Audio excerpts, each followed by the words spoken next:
Is that your sister? Oh my goodness. When ER doctor Elizabeth Claiborne's maternity leave was wrapping up and she prepared to return to work, protecting her family was at the top of her mind. As a mother, you always are going to do your best to protect yourself and your children. In the emergency room, on any given day, about a third of her patients she's treating have COVID. It's given this doctor reason to advocate for something many of us don't talk about: advanced care planning. It's simple in concept. What type of care would you want if you became too sick to tell the doctor yourself?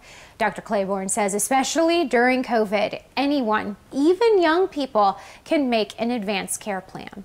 If you've not thought personally about what you would want done if you got into a medical emergency, I as a physician then have to call your family and ask, what's going on? What's the history of this person? What do you want me to do?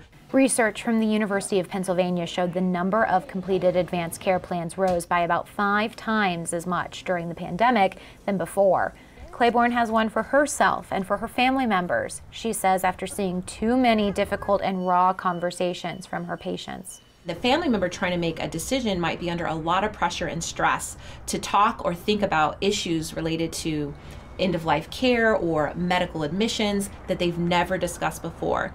All right, small pinch. 1, 2, 3. Now that she's back at work, Dr. Claiborne still thinks about protecting her family, getting her first dose of Pfizer's COVID vaccine this week. I need some kind of extra layer of protection. She adds, while it may seem grim talking about something like an advanced care plan, especially around the holidays, it's helpful to consider it. Now is the time for you to talk to your family. Take this holiday time when you're Zooming or, video chatting with your loved ones to say, hey, what is our emergency plan? Who makes decisions for our loved ones? Where have we documented that? Lindsay Thies, Newsy, Denver.